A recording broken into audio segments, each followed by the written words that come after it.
আপনারা দেখতে পাচ্ছেন এটা আমাদের ইনকিউবেটর। আমাদের সকলের সব কাজ শেষে আমরা এখন আমাদের ইনকিউবেটরের মধ্যে ডিম দিয়ে দেবো। এই যে আমাদের বীজ ডিমগুলো আমরা 6 দিন ধরে কালেকশন করছি। আসলে আমাদের আপনাদের ইনকিউবেটরের ভিতরে সব কিছু দেখাই।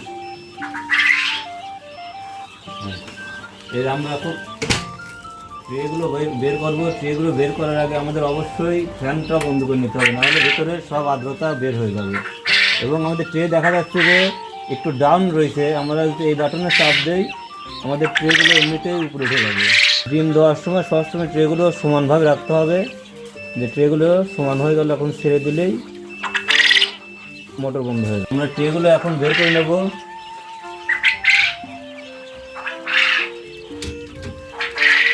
আমাদের মেশিনের ক্যাপাসিটি 1200, কোয়েল পাখির সেটার 1200 এবং হ্যাচার 600।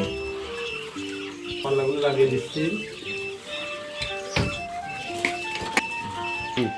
আপনারা এখানে যে ডিমগুলো দেখতে পাচ্ছেন, আমরা ডিমগুলো 7 দিন ধরে বাছাই করেছি। আপনারা যদি ইনকিউবেটরে ডিম দিতে চান অবশ্যই ভালো এবং সুন্দর ডিমগুলো দেবেন। ডিমে যাতে কোনো দাগ না থাকে, তাহলে আপনার বাচ্চাগুলো অনেক সুন্দর হবে।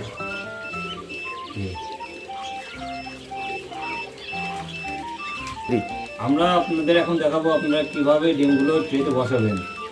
আপনারা দেখতে পাচ্ছেন ডিমের এক সাইডে শুক্কা থাকে এবং এক সাইডে গোল থাকে। আমরা যে সাইডে লম্বা থাকে ডিমের ওইটা নিচ পালে দিয়ে ডিমগুলো সুন্দরভাবে ট্রেতে বসায় দেব। এইভাবে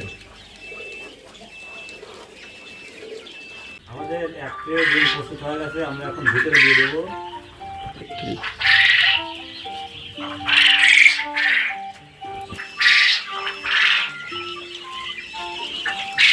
আমাদের লাস্ট 2 ট্রে ডিম আছে, আমরা 2 ট্রে ডিমটা দেওয়ার ব্যবস্থা করে দিচ্ছি।